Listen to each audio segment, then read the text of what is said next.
Good morning, students. Let's start our new chapter, that is fraction and decimals. It is chapter 2 of your NCERT mathematics. So what is a fraction? Fraction से आप क्या समझते हैं? A fraction represents a part of whole. Fraction क्या represent करता है? A fraction represents a part of whole. एक whole quantity के किसी part को दर्शाने के लिए हम fraction का यूज़ करते हैं. फ्रैक्शन को हम इस तरीके से लिखते हैं, लाइक दिस. ऊपर वाले पार्ट को क्या कहते हैं? न्यूमरेटर, और जो ये नीचे वाला पार्ट है इसका, इसे कहते हैं डिनोमिनेटर. ठीक है, आगे बढ़ते हैं. अब तो फ्रैक्शन के टाइप्स कितने होते हैं? फ्रैक्शन के 3 टाइप होते हैं: proper fraction, improper fraction, mixed fraction. Proper fraction क्या कहते हैं? Type of fraction in which numerator is smaller than denominator. यहाँ देखो, यहाँ क्या होता है? न्यूमरेटर, जो ऊपर वाला नंबर है, ये छोटा हो जाए नीचे वाले नंबर से, यानी कि न्यूमरेटर जब डिनोमिनेटर से छोटा हो जाएगा, फॉर एग्जांपल 2/5, इसे हम क्या कहेंगे? Proper fraction. ऐसे improper fraction, type of fraction in which numerator is greater than the denominator. जब न्यूमरेटर डिनोमिनेटर से बड़ा हो जाएगा, इस केस में हम क्या कहेंगे? ये किस टाइप का फ्रैक्शन है? ये इम्प्रॉपर फ्रैक्शन है. अब आपको एक बात याद रखनी है भाई, कि हम इम्प्रॉपर फ्रैक्शन को एक कॉम्बिनेशन, किसका कॉम्बिनेशन? होल नंबर और प्रॉपर फ्रैक्शन के कॉम्बिनेशन के अंदर लिख सकते हैं हम. कैसे? देखो, जब आप डिवाइड करोगे 7 को 5 से, मैं करके दिखाता हूँ आपको डिवाइड. यहाँ देखो, जब भी आप मान लो 7 को 5 से डिवाइड कर रहे हो, अब 7 डिवाइडेड बाई 5, सबसे पहले ये देखो, यहाँ 7/5, ये क्या है आपके पास? इम्प्रॉपर फ्रैक्शन है या नहीं है? इम्प्रॉपर फ्रैक्शन है या नहीं भाई? न्यूमरेटर बड़ा है, 7 5 से बड़ा है ना, तो न्यूमरेटर बड़ा है डिनोमिनेटर से, तो हमने फाइंड आउट कर लिया कि क्या है, ये इम्प्रॉपर फ्रैक्शन है. अब मैं इसको डिवाइड करता हूँ, तो किस पे जाएगा? 5 1 जा 5, 5 1 जा 5, बचा कितना? 2. अब ये 2 5 से कम हो क्या? जो ये 2 है, ये इस नंबर से कम है ना, छोटा है ना 5 से. इसका मतलब आगे डिवाइड नहीं होगा. इसे क्या लिख सकते हैं हम? इसे लिख सकते हैं. अब अगर फ्रैक्शन के फॉर्म में लिखना चाहेंगे तो QRD, ये याद रखना भाई, QRD आपको. QRD क्या है? Quotient reminder divisor. क्वोशिएंट क्या है हमारे पास? 5 है. क्वोशिएंट कितना है? 1. Just a second. क्वोशिएंट क्या है आपके पास? 1 है बेटा, ये 1, ये है क्वोशिएंट. तो इसे लिखते कैसे? QR. रिमाइंडर कितना है? 2, तो रिमाइंडर को लिखो. D डिवाइजर, डिवाइजर क्या है? 5, यानी 5 1 जा 5, 5 को इन दोनों का क्या? प्रोडक्ट. अब जो प्रोडक्ट आया 5, उसमें 2 जोड़ दो आप. 5 1 जा 5 प्लस 2, 7/5 वापस मिल रहा है? नहीं मिल रहा. बात समझ आई? बात समझ आई है नहीं? अब इसे करता हूँ मैं इरेज. तो ये 1 होल 2/5 कहाँ से आया? समझ में आया आपको? ये 1 होल 2/5 कहाँ से आया, कैसे आया? समझ आई बात? ये आपकी अंडरस्टैंडिंग होनी बहुत ज़रूरी है भाई. ठीक है, तो अब देखो क्या क्या लिख दिया हमने. इसको लिख दिया 1 होल 2/5, यानी कि एक आपके पास इम्प्रॉपर फ्रैक्शन था 7/5, उसे हमने क्या लिख दिया? 1 होल 2/5. 1 क्या है? होल नंबर है. 2/5 क्या है? प्रॉपर फ्रैक्शन है. यही बताना चाहते हैं कि आप एक इम्प्रॉपर फ्रैक्शन को whole number and proper number के कंबाइंड फॉर्म में लिख सकते हो. बात क्लियर हुई? ठीक है, आगे बढ़ते हैं. ये समझो, यहाँ पर समझ आया प्रॉपर फ्रैक्शन? इम्प्रॉपर फ्रैक्शन क्या होता है आपके पास? अब उसका था मिक्स्ड फ्रैक्शन. जब आपने अभी भी देखा इम्प्रॉपर फ्रैक्शन 7/5 को 1 होल 2/5 की फॉर्म में लिखा, जो फॉर्म थी 1 होल 2/5, उसे हम इम्प्रॉपर फ्रैक्शन, उसे हम क्या कहते हैं? मिक्स्ड फ्रैक्शन कहते हैं. ठीक है, बात समझ आई? इम्प्रॉपर फ्रैक्शन को दूसरे टाइप से भी हम लिख सकते हैं. वो क्या था आपका? मिक्स्ड फ्रैक्शन की फॉर्म थी. उस फॉर्म को क्या कहते हैं? Mixed fraction. ठीक है, आगे बढ़ते हैं. अब चलते हैं एक्सरसाइज 2.1 के सॉल्यूशंस पर. अब देखो, यहाँ सोल्व करना आपको 2 - 3/5. अब बेटा ये आपको समझना पड़ेगा भाई, जब भी आप इस ऐसे क्वेश्चंस को सॉल्व करते हो तो 2 के बाय डिफ़ॉल्ट यहाँ देखो इस 2 के डिनोमिनेटर में 1 होता है भाई, ये मालूम है आपको, ठीक है भाई। अपने आप से किसी नंबर के डिनोमिनेटर में कुछ नहीं लिखा है तो अपने आप से 1 होगा, ठीक है। अब यहाँ 5 और 1 का एलसीएम लेंगे तो कितना आएगा हमारे पास, 5 ही आएगा। एलसीएम लेना आप बहुत अच्छे से जानते हो, 6 क्लास में आपने एलसीएम निकालना है, खूब सारे क्वेश्चन किए हैं। 5 एलसीएम आ जाएगा। अब इस 5 को आप 1 से डिवाइड करेंगे, इस 5 को आप 1 से डिवाइड करेंगे। 5 को जब आप 1 से डिवाइड करेंगे तो आंसर क्या आएगा 5। इस 5 को अब आप इस 2 से मल्टीप्लाई करेंगे, कितना आएगा 10 आएगा या नहीं। सेम ये प्रोसीजर फॉलो कर रहे हैं। इस 5 को आप इस 5 से डिवाइड करेंगे, कितना आएगा, 5 को 5 से डिवाइड करेंगे तो 1 आएगा। फिर 1 को 3 से मल्टीप्लाई करेंगे, बीच में माइनस साइन था तो माइनस लिख दिया। जब 5 को 5 से डिवाइड किया 1 आया था, 1 को 3 से मल्टीप्लाई करेंगे 3 आएगा। 5 टू 10, 10 माइनस 3 कितना आ जाएगा 7/5। इस तरीके से आपको क्वेश्चन को करना है। ऐसे ही ये फोर्थ पार्ट है। अब यहाँ डिनोमिनेटर में देखो 11 और 15 है, 11 और 15 का एलसीएम कितना आएगा आपके पास, इन दोनों का प्रोडक्ट, क्योंकि दोनों क्या हैं कोप्राइम का पेयर बनाते हैं। 6 क्लास में थोड़ा बेटर रिमाइंड करो, 3rd चैप्टर था आपका नंबर सिस्टम वाला, प्लेइंग विद नंबर्स था ना, वहाँ आपको अच्छे से बताया गया ये सारी चीज़ें, वहाँ थोड़ा सा रिमाइंड करो उसको। अगर 6 क्लास की बुक रखी है उससे पढ़ो, क्या पढ़े थे प्रॉपर्टीज़, वो आगे हर क्लासेस में काम आएंगे आपके, एलसीएम एचसीएफ, ठीक है बेटा। तो ये कोप्राइम का पेयर बना रहे हैं इसलिए इनका एलसीएम क्या आएगा, इन दोनों का प्रोडक्ट, इन दोनों का प्रोडक्ट है 165। तो 165 को जब आप डिवाइड करेंगे यहाँ 11 से तो आपके पास बच जाएगा 15, और 15 को इस 9 से मल्टीप्लाई करेंगे तो वो हमने लिख दिया 15 × 9 यहाँ पे। बात समझ में आई, ये आपको ध्यान रखना है भाई कैसे सोल्व करते हैं इसको। फिर 165 को हमने 15 से डिवाइड किया, 11 बच गया, फिर 11 को 4 से मल्टीप्लाई किया, यहाँ लिख दिया, बीच में माइनस साइन था तो यहाँ बीच में माइनस साइन हमने लगा दिया। समझ रहे हो मेरी बात। फिर इनको ऐसे ही सोल्व कर लिया, 135 - 44, ये आ गया आपके पास 91। ऐसे ही 6 पार्ट करना है भाई, देखो कैसे।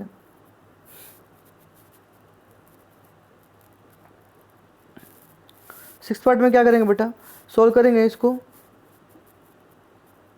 यहाँ 3 2 ज़ा 6, 6 + 2 8, 8/3 यहाँ पे आ गया।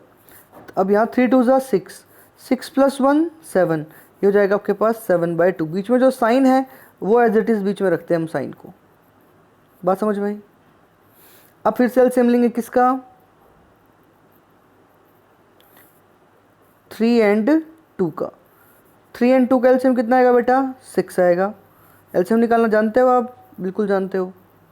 इस तरीके से 2 और 3, ये वाला मेथड याद होगा आपको।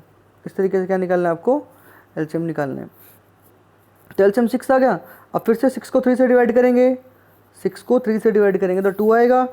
2 को 8 से मल्टीप्लाई करेंगे तो यहाँ पे 16 आ गया। 6 को फिर से 2 से डिवाइड करेंगे 3, फिर 3 को 7 से मल्टीप्लाई करेंगे 21। इनको ऐड करोगे तो आप कितना आ जाएगा आपके पास, मैं स्वाइप करता हूँ इसे, 37/6। आप 37 को 6 से डिवाइड करेंगे आप तो कितना आ जाएगा, 6 होल 1/6। ये मैं आपको बता चुका हूँ कैसे डिवाइड करना है, ठीक है। आगे बढ़ते हैं। अब कहते हैं arrange the following in descending order. आपको डिसेंडिंग ऑर्डर में अरेंज करना है। डिसेंडिंग ऑर्डर का मतलब क्या होता है भाई, घटते क्रम में, यानी सबसे पहले आपको सबसे बड़ा नंबर लिखना है। फ्रैक्शन की फॉर्म में गिवन है तो फ्रैक्शन लिखेंगे। अब यहाँ देखो, यहाँ मैंने प्लस लिख रखा है, प्लस नहीं आएगा भाई यहाँ पे। यहाँ क्या लिखना है आपको, जस्ट अ सेकेंड, यहाँ लगा लेना कॉमा बेटा, प्लस नहीं आएगा यहाँ पे, यहाँ कॉमा लगा लेना ऐसे, ठीक है। 2/9, 2/3, 8/21। अब इन्हें सोल्व करने के लिए ना भाई कि कौन सा फ्रैक्शन बड़ा है कौन सा छोटा है, आप क्या करेंगे, सबसे पहले ये प्लस को हटा के कॉमा लगा लिया आपने। फिर 9, 3 और 21, इनका आपको एलसीएम निकालना है। आपके पास आएगा 63। सोल्व करके देखना है आपको। 63 को 9 से डिवाइड करोगे कितना आएगा, 7 आएगा। फिर 7 को 2 से मल्टीप्लाई किया कितना आ गया, 14। ये बात मैं बार बार बता रहा हूँ आपको, समझ गए हो गया आई थिंक। बस यहाँ ध्यान रखना प्लस की जगह आपको कॉमा लगाना है यहाँ पे, ठीक है बेटा। 63 को डिवाइड किया 9 से, 7 7 2 14, ऐसे तीनों लिख लिया आपने, 14 42 24, ठीक है। अब देखो डिनोमिनेटर तो सबका सेम है, अब जो न्यूमरेटर बड़ा वो नंबर हो जाएगा बड़ा आपके पास। अब देखो इन तीनों में 42 बड़ा है, 42 के कोरस्पॉन्डिंग कौन सा फ्रैक्शन है, 2/3 है, तो सबसे बड़ा फ्रैक्शन आ गया आपके पास 2/3। फिर 42 के बाद देखो बड़ा नंबर कौन सा, मतलब उससे छोटा 24 है, तो 24 के कोरस्पॉन्डिंग देखो थर्ड है, तो थर्ड ये नंबर क्या हो जाएगा उससे छोटा, तो यहाँ लिख दिया 8/21। अब जो बच गया वो लास्ट में, यानी सबसे बड़ा 2/3, उससे छोटा 8/21, उससे छोटा 2/9, ठीक है बेटा। सेकंड पार्ट आप खुद ट्राई करेंगे।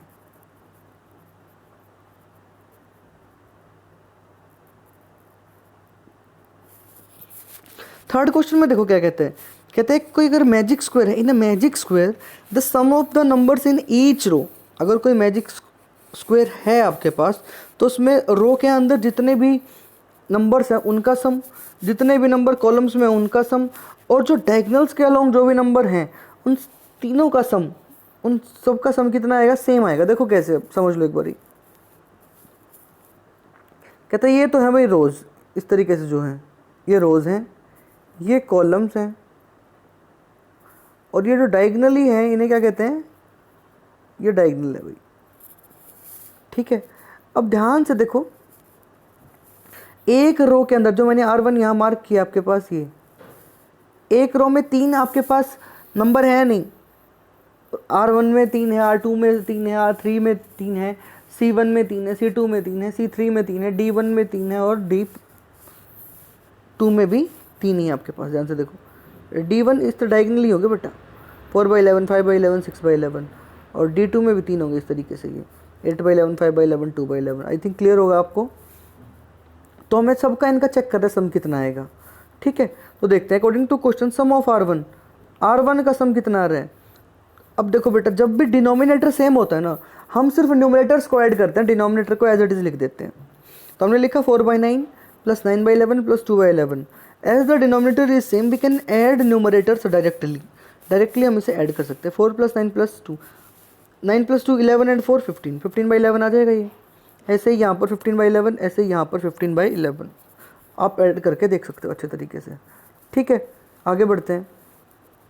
ऐसे ही आपके पास कॉलम्स है भाई, डिनोमिनेटर सबका सेम है, न्यूमरेटर ऐड करना है भाई, बस ये ऐड करोगे। यहाँ कितना है, यहाँ पर 15/11, 15/11, 15/11। अब डायगोनल पे पहुँच जाते हैं भाई, यहाँ देखो D1 15/11, D2 15/11।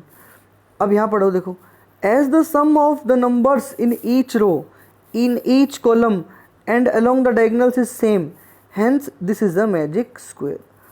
हमने देखा भाई रोज में जो तीनों नंबर्स हैं एक रो में उनका सम, दूसरी रो का तीनों नंबर का सम, तीसरी रो के सभी जो नंबर्स हैं उनका सम क्या आ रहा है, सेम आ रहा है। ऐसे ही कॉलम्स में, ऐसे ही डायगोनली जो नंबर्स है उनका भी सेम आ रहा है। तो इसका मतलब क्या है कि ये क्या एक मैजिक स्क्वायर है, तो हमने लिख दिया, ठीक है, hence it is the magic square. आगे बढ़ते हैं।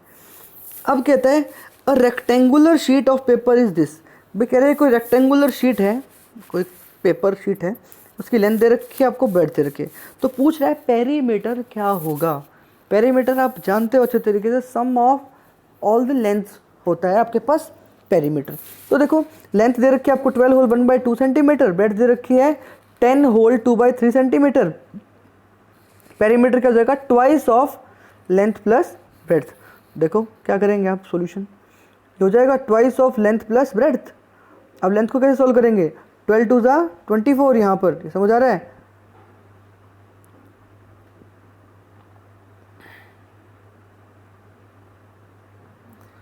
यहाँ क्या करेंगे, 12 2 ज़ा 24, ऊपर क्या है 1 है, 12 2 ज़ा 24 + 1 25/2 आ जाएगा भैया, बात समझ रहे हो। ऐसे ही प्लस 10 होल 2/3, 10 3 ज़ा 30 + 2 32/3। अब इनमें 3 और 2 का फिर से एलसीएम लेंगे 6 को फिर आप यहाँ से 2 से डिवाइड करेंगे, कितना जाएगा 3 25 3 ज़ा 75, 6 को यहाँ 3 से डिवाइड करेंगे 2 32 2 ज़ा 64, ऐड करोगे 139/6।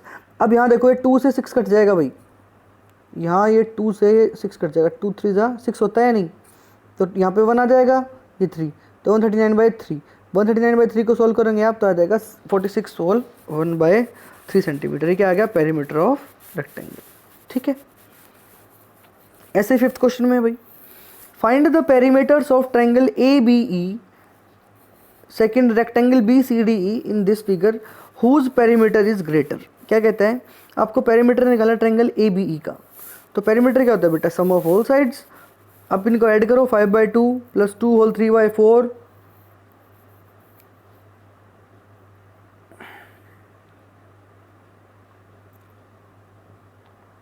जस्ट अ सेकेंड, यहाँ देखो, इन्हें ऐड करो साइड्स को। सबसे पहले तो इन्हें मिक्स्ड से आप क्या करेंगे, इम्प्रॉपर फॉर्म में लेके आएंगे।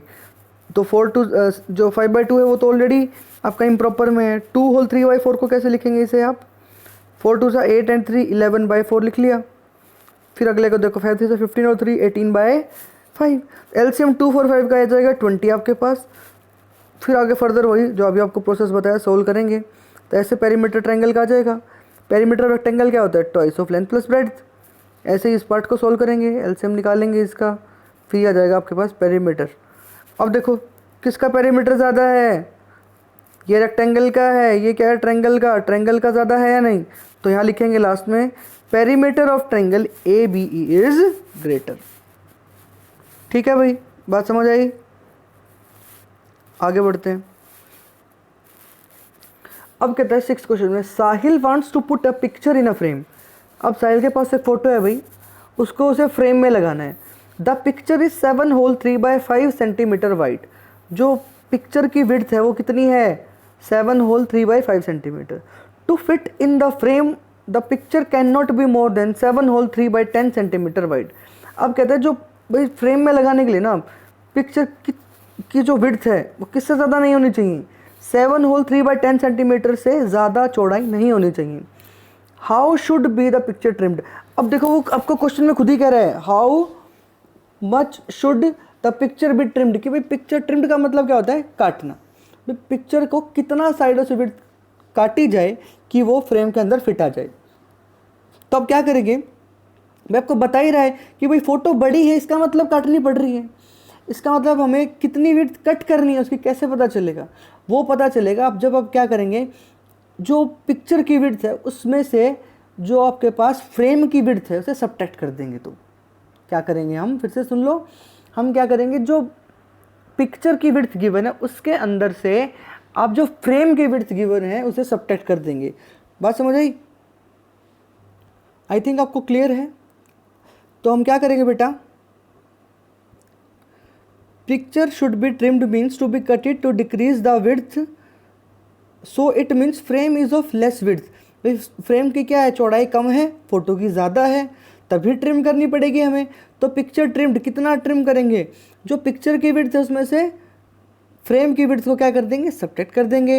अब इसे सोल्व करने के लिए आपको मैं बता चुका हूँ बेटा फ्रैक्शन को कैसे सोल्व करते हैं। 7 5 35 + 3 38/5। यहाँ 7 10 70 × 3, सॉरी ये था 7 5 35 + 3 38 था, 7 10 70 + 3 73 आ गया। यहाँ डिनोमीटर में 5 है, यहाँ 10 है, 5 और 10 क्या है, 10 5 का मल्टीपल है, तो बड़ा नंबर 10 एलसीएम आ जाएगा आपके पास। इसको सोल्व कर लो फर्दर, इनका डिफरेंस कितना आ रहा है, 3/10। सो 3/10 centimetre width of picture should be trimmed. भाई फोटो का 3/10 पार्ट जो है ना वो आपको कट करना पड़ेगा, 3/10 सेंटीमीटर कट करनी पड़ेगी आपको विड्थ। ठीक है, आगे बढ़ते हैं।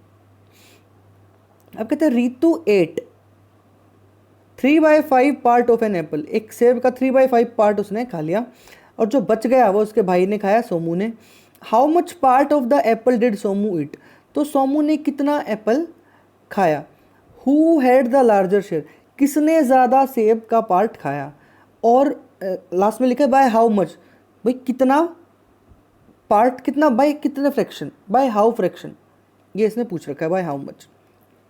देखो क्या कहता है, it is given that there is 1 apple in total. भाई एक ही सेब था उनके पास, रितु ने कितना खाया, 3/5 ऑफ एप्पल, यानी 3/5 × 1 लिख सकते हो आप।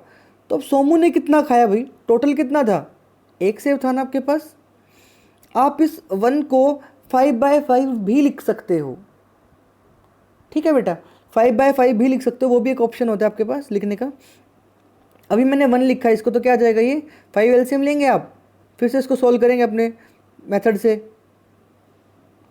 जो पहले क्वेश्चन को सॉल्व करते हैं, ठीक है। जब आप इनको सॉल्व करेंगे तो आपके पास क्या जाएगा, 5 - 3 2/5, 2/5 पार्ट किसने खाया, सोमू ने खाया। अब आपको क्लियरली दिख रहा है भाई, रितु ने कितना खाया था 3/5, सोमू ने कितना खाया 2/5, बेस दोनों का सेम है 5/5।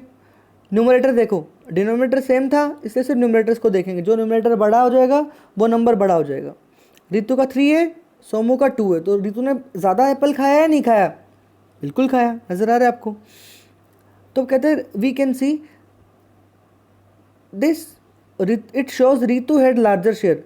अब रितु का शेयर ज़्यादा था, तो हम रितु के शेयर में से सोमू का शेयर को अगर सब्ट्रैक्ट कर देते हैं तो ये पार्ट आ जाएगा, भाई रितु ने कितना पार्ट ज़्यादा खाया, तो रितु एट 1/5 पार्ट मोर, ठीक है बेटा।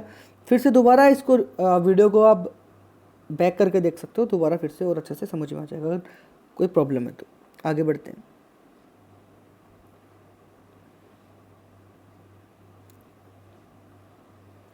एट्थ में देखो क्या कहते हैं, Michael finished colouring a picture in 7/12 our.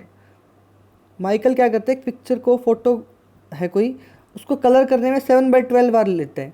वहीं वैभव फिनिश्ड कलरिंग द सेम, वैभव उसी पिक्चर को कंप्लीट करने में, पेंट करने में 3/4 आवर लेते हैं। अब पूछता है हु वर्क लॉन्गर, भाई किसने ज़्यादा टाइम लगाया उस पिक्चर को पेंट करने में, by what fraction was it longer, और जिसने ज़्यादा टाइम लिया उसने पहले वाले से कितना ज़्यादा टाइम लिया, ये आपको बताना है। तो time taken by Michael, Michael ने कितना टाइम लिया भाई, अभी देखते हैं। माइकल ने लिया इतना टाइम, वैभव ने लिया इतना टाइम। अब दोनों को कंपेयर करेंगे तभी पता चलेगा भाई कौन सा फ्रैक्शन बड़ा है कौन सा छोटा है। तो हमने क्या लिया, 4 और 12 का एलसीएम। 4 और 12 का एलसीएम कैसे लेना बेटा, 12 4 का मल्टीपल है। जब भी ऐसा केस होता है, दो नंबर मल्टीपल होते, बड़ा नंबर जो है वो छोटे का मल्टीपल हो, तो बड़ा नंबर एलसीएम हो जाता है आपके पास। ये 6th क्लास में आप अच्छे से पढ़ चुके हो। तो एलसीएम कितना आ गया, 12 आ गया आपके पास। 12 को 4 से डिवाइड करोगे 3 3 3 9, ये 9 और 7 कैसे है, क्लियर है भाई। 12 को 12 से डिवाइड करेंगे 1, 7 × 1 7। अब 9 बड़ा या 7, 9 बड़ा, ऑब्वियस है। इट मीन्स जो पहले वाला 9 जिसका फ्रैक्शन है, 9 कहाँ पे, 3/4, 3 की जगह है ना, इस फ्रैक्शन की जगह लिखा है ना आपने। इट मीन्स 3/4 क्या आपके पास बड़ा, 3/4 किसका था, वैभव। इट मीन्स वैभव ने ज़्यादा टाइम लिया, it shows Vaibhav worked longer.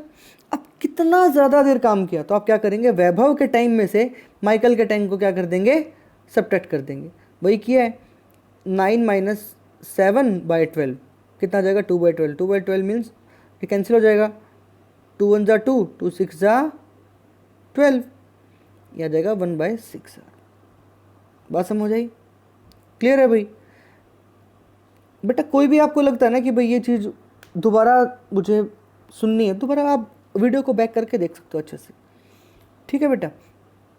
तो इस तरीके से आपको ये करने हैं भाई, फ्रैक्शन करिए, ट्राई कीजिए क्वेश्चन और ट्राई दीज हैं, एग्जांपल्स को देखिए, एनसीईआरटी को पढ़िए और अच्छे से, और बाकी चीज़ें क्लियर हो जाएंगी। फिर भी कुछ रहता है तो आगे करेंगे बाकी एक्सरसाइजेस में। Thank you.